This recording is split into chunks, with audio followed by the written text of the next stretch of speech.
سلمان صاحب، سب سے پہلے تو ٹائمنگ مجھے بتا دیجئے کتنی امپورٹنٹ ہے، اور آج کے دن کوئی بھی نہیں سوچ رہا تھا کہ یہ فیصلہ آ جائے گا. آج کے دن اس فیصلے کے آنے کا کیا سگنل ہے؟ دیکھیں یہ جو آپ فیصلے پہ زور دے رہی ہیں، ابھی اس مخصوص نشستوں کے حوالے سے تفصیلی فیصلہ آنا ہے. یہ انہوں نے وہ وضاحت دی ہے جو الیکشن کمیشن نے ان سے مانگی تھی، اور وضاحت میں انہوں نے کلیئر کر دیا. دیکھیں، انہوں نے کہا کہ الیکشن کمیشن کی درخواست ان کا ایک تاخیری حربہ ہے، اور الیکشن کمیشن کی وضاحت کی درخواست درست نہیں تھی. اب آپ نے یہ کہا کہ جی الیکشن کمیشن، آپ کو یاد ہوگا جب یہ فیصلہ آیا تھا تو آپ نے میرے سے پوچھا تھا، میں نے اس پر عمل ہوگا یا نہیں؟ میں نے کیا کہا تھا آپ کو؟ آپ نے کہا تھا نہیں ہوگا.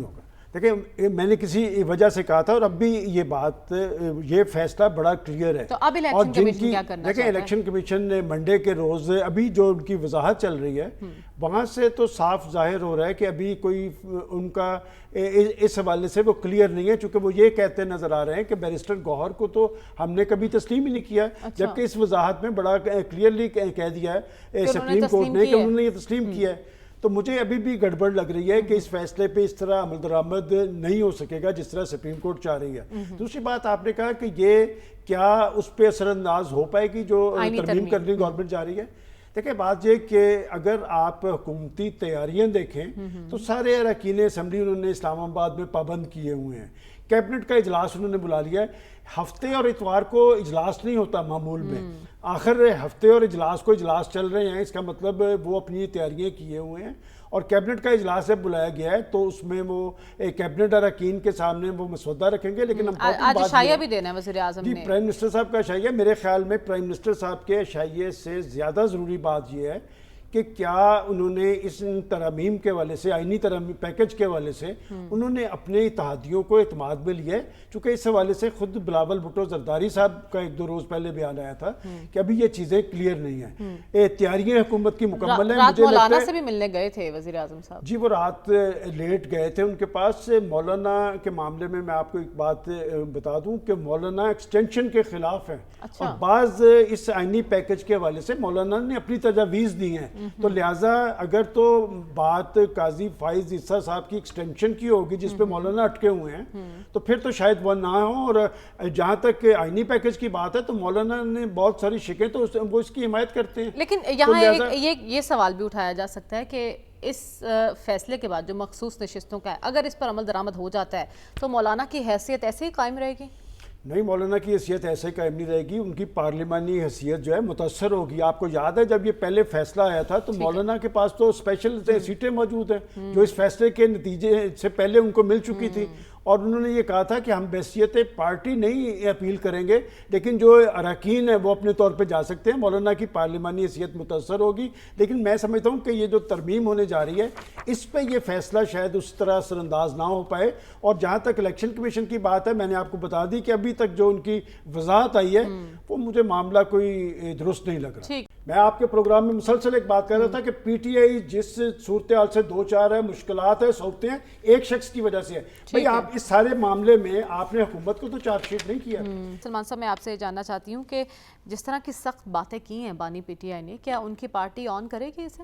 دیکھیں، میں آپ کو 2 روز پہلے علی امین گنڈا پور کے حوالے سے کہہ رہا تھا کہ 100% عمران خان صاحب اس کی تائید کریں گے، یہ اون کریں گے. یہ دراصل چارج شیٹ ہے پاکستان کی ریاست کو اور پاکستان کے ریاستی اداروں کو، اور یہ بات کوئی وہ نئی نہیں کر رہے. آپ دیکھ لیں کہ انہوں نے کس طرح پاکستان کے ریاستی اداروں، اور جب میں ریاستی اداروں کی بات کرتا ہوں تو اس میں سیکورٹی ادارے جو اس وقت دہشت گردی کے خلاف جنگ لڑ رہے ہیں اس پہ اثر انداز ہونے کی کوشش ہے. یہ پاکستان کے 2 میجر ادارے، ان کی لیڈرشپ کو ٹارگٹ کرنے کا عمل ہے. یہ اس حوالے سے کنفیوژن پھیلا رہے ہیں. اور سب سے زیادہ مشکل میں کون ہے؟ دیکھیں، بلاول بھٹو زرداری صاحب کی اسپیچ بھی میں نے سنی، اور سب سے زیادہ جذباتی اس میں جو ہوئے وہ راجہ پرویز اشرف صاحب.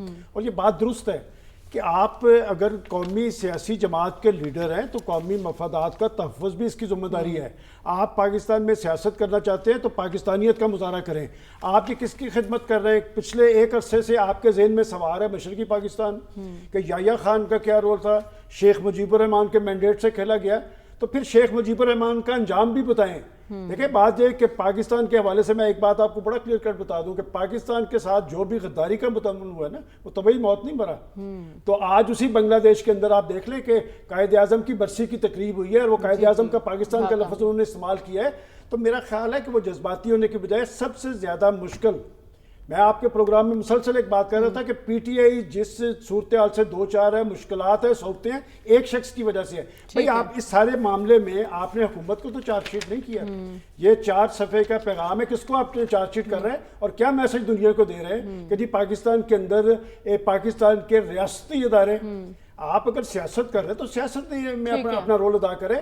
اور یہ سارا اس کی اصل مشکل جو ہے وہ تحریک انصاف کے اندر ہے اور میرا خیال ہے تحریک انصاف کو اس کا نوٹس لینا چاہیے. ٹھیک ہے سلمان صاحب، سب سے پہلے تو مجھے یہ بتائیے کہ آخر یہ آئینی ترامیم اتنی ناگزیر کیوں ہیں حکومت کے لیے؟ دیکھیں یہ جو عدلیہ میں اصلاحات کی بات ہے یہ کوئی اب کی بات نہیں ہے.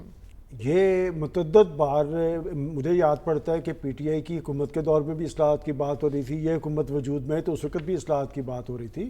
یہ اگر اصلاحات ہوتی ہیں تو یہ خالصتاً آئینی طریقہ کار کے مطابق ہے. ابھی تک تو وہ سامنے نہیں آئی کہ کیا ہے، لیکن یہ ضرور تو محسوس کی جاتی ہے کہ جس تعداد میں کیسز کی تعداد بڑھ رہی ہے کہ ہم تو یہ دیکھ رہے ہیں کہ ہماری بڑی عدالتوں میں یہ صرف سیاسی کیسز ہی ہیں.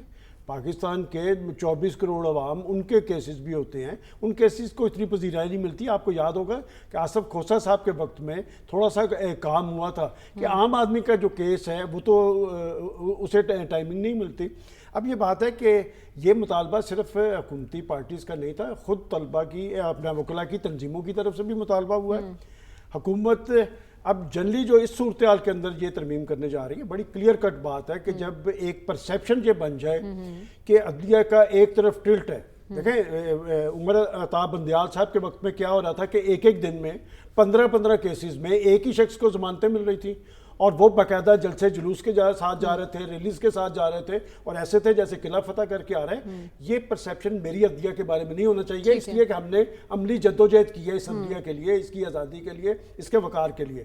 اب یہ جو اصلاحات کا عمل ہے، میرا خیال اصلاحات کا جب وہ کرنے جا رہے ہیں، جب آپ اپنے اس پروگرام کے آغاز پہ بار بار کہہ رہی تھی کہ ٹائمنگ، تو پھر یہ پرسیپشن بھی ایک ہے کہ کیا وجہ ہے کہ آج کا دن نہیں مختص کیا گیا جب حکومت کرنے جا رہی تھی، تو اس کا مطلب کہ وہ اس سے اصلاحاتی پیکج پر اثر انداز ہونے کی کوشش ہے. یہ ایک پرسیپشن ضرور موجود ہے. حکومت کے نمبرز پورے ہیں آپ یہ بتائیے، اور آئینی ترمیم ہوگی کل؟ میں تو یہ دیکھ رہا ہوں کہ کل نواز شریف صاحب کتنے بجے پہنچتے ہیں ایوان کے اندر، چونکہ انہوں نے ووٹ ڈالنا ہے. ان کے 2 اراکین حمزہ شہباز صاحب کو بھی بلا لیا گیا ہے اور ان کے ایک رکن باہر ہے. تو بات یہ کہ جس طرح ان کی تیاری جاری ہے، کیبنٹ کی میٹنگ ہو رہی ہے، کل اجلاس سینٹ کا اجلاس بھی اور وہ بھی ہے، تیاری ان کی مکمل ہے. مجھے لگتا ہے یہ کہ کل دیکھیں یہ جب ایوان کے اندر یہ پیش کی جائے گی، ہو سکتا ہے کل ڈیلے ہو جائے. مطلب پیش ضرور ہوگا، کیبنٹ کی منظوری کے بعد ایوان کے اندر آئے گا.